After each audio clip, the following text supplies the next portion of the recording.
which you have seen very clearly, AMS fertiliser company का एक case था जिसमें एक सुपीरियर ने एक सबऑर्डिनेट को 3 बेस्ट कैंडिडेट लाने के लिए कोई रिस्पॉन्सिबिलिटी दिया, और उसमें से लेकिन टाइम इतना कम था और उन्होंने अपना एफर्ट लगाया, 3 लोगों को सेलेक्ट किया, बट लास्टली उसमें से 2 ने कोई भी बिजनेस नहीं दिया कंपनी को और एक ने अच्छा परफॉर्म किया.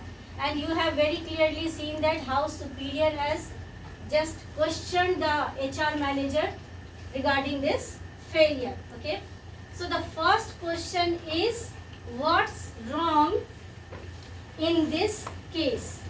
आपको ये बताना है कि आखिर गलती कहाँ हुई जिससे ये सिचुएशन AMS फर्टिलाइजर कंपनी को फेस करना पड़ा है. Any one of you can answer this question. What's wrong in this case? Market सर्वे अच्छे से नहीं किया होगा. खड़े होके बोलिए. मैंने मार्केट सर्वे अच्छे से नहीं किया होगा. Okay, the second. Ma'am communication Barriers. Sorry ma'am, communication break down. Ma'am उसको अच्छे से वो कम्युनिकेट नहीं किया, उसके चलते भी हमें पॉसिबल हुआ ये चीज. मैम टाइमिंग के लिए टाइमिंग इतना कम था शॉर्ट टाइम कि recruitment and selection is a process which has to be maintained at any cost. Okay, so जो रिक्रूटमेंट एंड सिलेक्शन की पॉलिसी थी ऑर्गेनाइजेशन की, वो भी फॉलो नहीं की गई, एंड कोई भी एक प्रोटोकॉल, कोई भी एक रोड मैप नहीं बनाया गया इतने रिस्पॉन्सिबल जॉब के लिए जो उन्हें असाइन करना था 3 नए कैंडिडेट को. ओके, वन थिंग मैंने कॉल दे सकता है यहाँ पे. हाँ बोलिए. जैसे मिस्टर सिंह जो एचआर जो था, एचआर को तो दिया गया था वो काम करने के लिए, लेकिन जो मिस्टर सिंह जो था उसने मतलब कि वो जो भी 3 लोग जो आए थे, एम्प्लॉय जो आए थे, उनको उन्होंने नहीं देखा था एक बार भी.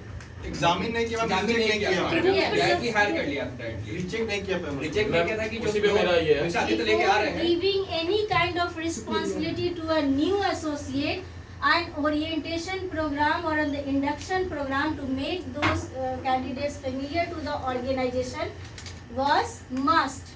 Yes. Okay, बट क्या हुआ कि इतनी जल्दी में उन्होंने रिक्वायरमेंट भी बताई, और चूंकि उन्होंने कहा आदित्य को कि वो उस पर बहुत ट्रस्ट करते हैं, so that person was also excited और उसने अपने लेवल से जिनको भी उन्हें ठीक लगा उन्हें लाकर अवेलेबल करा दिया.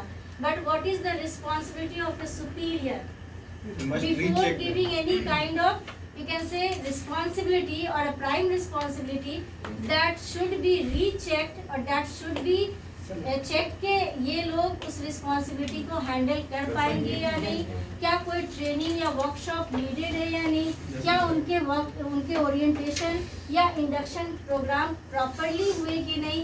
और आप देख रहे हो कि ये डिफरेंट स्टेट्स हैं जहाँ पे डिफरेंट लैंग्वेजेस बोली जाती हैं, क्या वो कम्युनिकेशन बैरियर को बैलेंस कर पाएंगे या नहीं. सो ये सारी चीज़ें एक रॉन्ग डायरेक्शन में चली गई और जिसका रिजल्ट ये हुआ. Okay, the second question. Okay, the second question regarding this case, who is at fault, mister Singh और मिस्टर आदित्य और द 2 फेल्ड कैंडिडेट्स.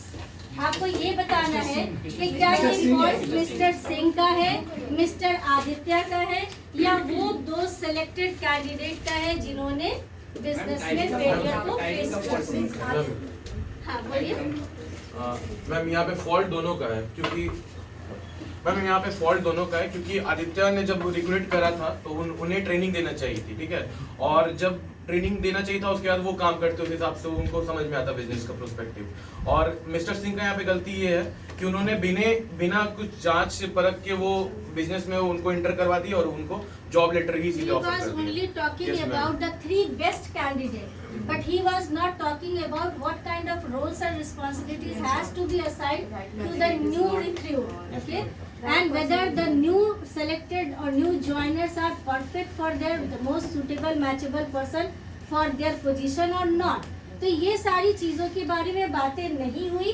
एक्साइटमेंट में बस एक टाइम लिमिट के अंदर उन्हें ये रिस्पॉन्सिबिलिटी दी गई कि आप अच्छे कैंडिडेट को लेकर आ जाओ.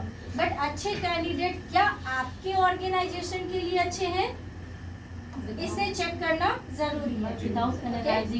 Without analysing anything the decision has made. किसी ने किसी को टास्क असाइन कर दिया, उन्होंने कहा कि वो बहुत बिलीव कर दे और एक्साइटमेंट में ये सारी चीज़ें बहुत जल्दी हुई, जिसमें बहुत सारे लैकनेस और डिफिशिएंसी ने ये सारे सिचुएशन को खड़ा कर दिया। ओके मैम, जॉब एनालिसिस और onboarding of selection. Yes.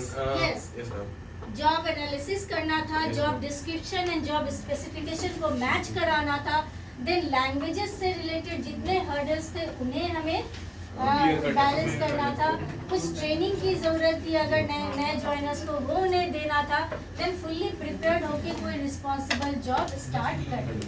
Okay चलिए, is there any fault of those 2 failure candidates? Yes ma'am. क्या है उनका?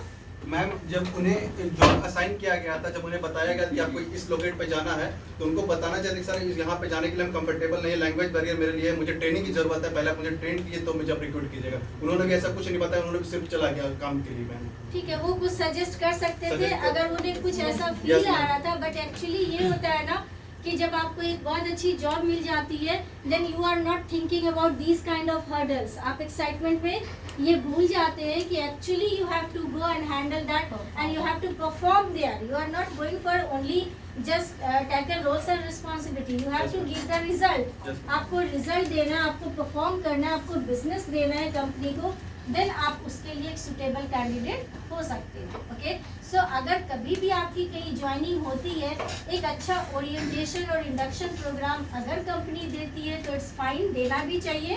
It's a well defined process in HR department.